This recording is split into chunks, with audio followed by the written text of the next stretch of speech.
বন্ধুরা বর্তমানে social media খুললেই কিন্তু আপনারা এই ধরনের ফটো দেখতে পাচ্ছেন। আজকে আমি আপনাদেরকে দেখাবো আপনারা কিভাবে খুব সহজে আপনাদের যে কোনো একটা ছবি থেকে আপনারা এই ধরনের ফটো আপনারা কোনভাবে তৈরি করবেন। সো তার জন্য কিন্তু মাস্ট আপনাকে ছোট্ট একটি ভিডিও একদম শেষ পর্যন্ত দেখতে হবে। তো আপনারা যদি কিনা এই ধরনের ফটো তৈরি করতে চান তার জন্য কিন্তু আপনাকে গুগল প্লে স্টোরে চলে যেতে হবে আপনার ফোন থেকে, এবং গুগল প্লে স্টোর থেকে আপনাকে সার্চ করতে হবে GROK।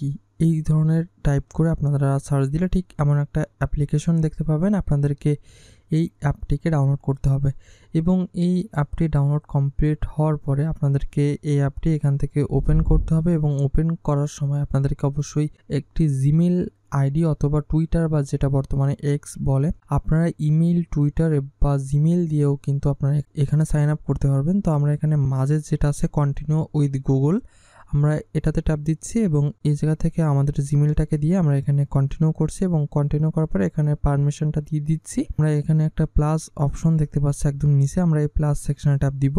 ট্যাপ করার পরে আমাদের এখানে ফাইল ম্যানেজারের অ্যাক্সেস চাইবে, এখান থেকে আমরা অন করে দিয়ে এখান থেকে আমরা যে ফটোটা দিয়ে মূলত আমরা কাজটা করতে চাচ্ছি আমরা সেই ফটোটাকে এখান থেকে সিলেক্ট করব, এবং সিলেক্ট করে আপনাদেরকে ছোট্ট একটা লেখা লিখতে হবে, সেটা হচ্ছে convert the image to studio Ghibli style. এমন লিখে আপনাদেরকে জাস্ট এই সাইডে যে একটা তীর বা অ্যারো অপশন দেখতে পাচ্ছেন আপনাদেরকে এই জায়গাতে ট্যাপ করতে হবে, এবং ট্যাপ করার সময় অবশ্যই এখান থেকে এইজটা সিলেক্ট করতে হবে, আপনার কত বছর বয়সের আসলে ফটোটা হবে। এখান থেকে আপনি চাইলে এইজটা যদি কিনা চাই সেক্ষেত্রে আপনার সেই জন্ম সালটাকে এখানে সিলেক্ট করতে হবে। তো আমি এখানে একটা সিলেক্ট করে এখান থেকে ইন্টার করছি, এবং ইন্টার করার পরে আপনার নেট স্পিডের উপরে ডিপেন্ড করবে, তাই আপনি একটু সময় দিবেন, অবশ্যই একটু ওয়েট করবেন। সো আপনারা দেখতে পাচ্ছেন ওই ফটো থেকে কিন্তু এই রিলেটেড একটা ফটো তৈরি করে দিচ্ছে।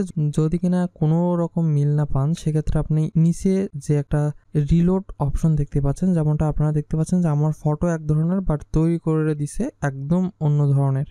তো আমরা এখান থেকে যে একটা রিলোড অপশন দেখতে পাচ্ছি এই রিলোড অপশন ট্যাপ দিব, এবং আবারও পুনরায় লোড নিবে, আপনারা ততক্ষণ ওয়েট করবেন। এরপরে লোড হওয়ার পর আপনারা দেখতে পাচ্ছেন ফটোটা আস্তে আস্তে লোড হয়ে গেছে, এবং এবার সাকসেসফুলি কিন্তু সেম টু সেম একটা ফটো তৈরি হয়েছে, এবং এই ফটোটা কিন্তু আরও একটু ডিফারেন্স সে কিন্তু করছে, এবং গিবলি স্টাইলের একটি ফটো কিন্তু খুব সহজে তৈরি হয়ে গেছে। আপনারা এখান থেকে ফটোটাকে ওপেন করবেন এবং নিচে দেখতে পাচ্ছেন সেভ, আপনার সেভ বাটনে ট্যাপ দিলেই কিন্তু এই ফটোটা খুব সহজে সেভ হয়ে যাবে। সো বন্ধুরা আজকের ছোট একটি ভিডিও যদি কিনা আপনার কাছে একটু হেল্পফুল হয়ে থাকে অবশ্যই লাইক করবেন, এবং অবশ্যই আপনি যদি কিনা আমাদের এই চ্যানেলের নতুন দর্শক হয়ে থাকুন অবশ্যই চ্যানেলটিকে সাবস্ক্রাইব করুন, এবং বেল অপশনে ট্যাপ করে অবশ্যই অল সিলেক্ট করে দিন। তো বন্ধুরা সকলে ভালো থাকুন, সুস্থ থাকুন, বাই বাই।